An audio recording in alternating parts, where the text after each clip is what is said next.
Hey, good afternoon. Kathy Beatty here with Divorce Support Anonymous. It's a wonderful life. It's especially wonderful if you can tell time. I notice that I'm like 10 minutes early.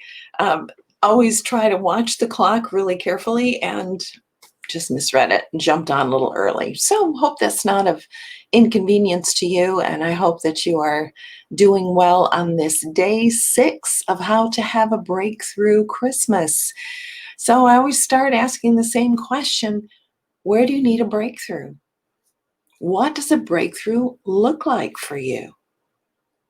If you could visualize it, what would it mean to have a breakthrough, whether that's finances, emotional, spiritual, physical?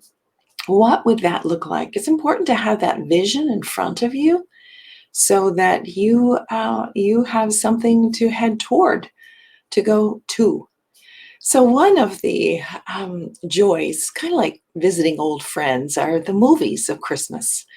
And one of my favorite that actually was created in 1946, which seems an eternity ago, a lot of years ago, and it's A Wonderful Life with Jimmy Stewart and Donna Reed.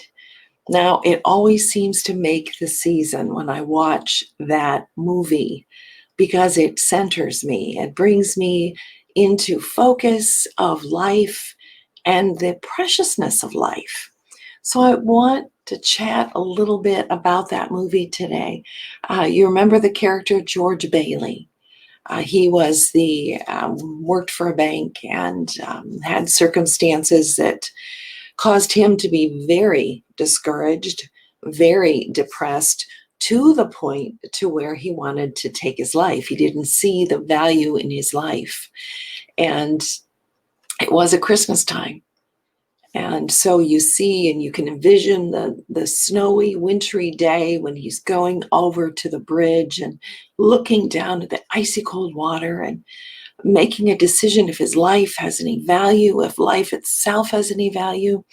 And then his attempt is interrupted by this delightful angel by the name of Clarence, who is such an adorable character. I have learned to appreciate him over the years. It states that he is there to earn his wings. And whenever you hear a bell, it's when an angel gets their wings. So I appreciate that story. And there are so many. Whenever you find a truth, there is a spiritual truth, a biblical truth there. And angels are indeed real. They're a fact. The Bible describes them. They don't earn their wings, however. They are there to, first of all, glorify God. They are there to protect. In the Christmas story, there to announce, there to warn. If you recall the different steps that the angels held and played in the Christmas story, they appeared to the shepherds in the field. And it's an interesting study to learn about angels. They're not to be worshipped, but they are the army of God, and they are moving and they are protecting.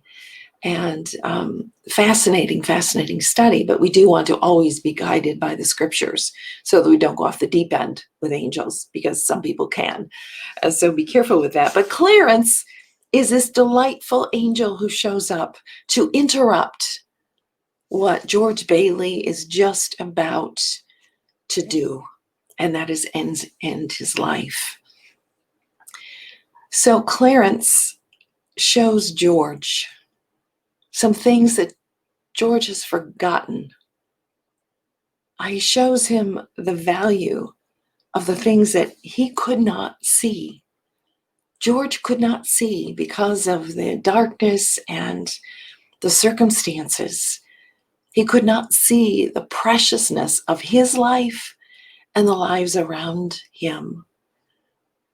And I'm going to ask you today, are you George? Are you someone who's unable right now to see the preciousness of life, the gift of life right now because of the circumstances? It was overshadowed for him by financial failure. And that may be your story, or maybe other failures or other traumas that have happened or are happening in your life right now. And what George had to learn from Clarence is none of what is happening to him or to you dismiss or reduce the value and the preciousness of life. George had to be shown of the lives that he has impacted in his past. He had to be shown that there were yet lives to be impacted by his life. He showed him the value and the contribution that he had made into other people's lives. And maybe, just maybe, that's you. Maybe, just maybe, I'll play Clarence right now and ask you the question, have you totally forgotten the good contributions that you have given into other lives?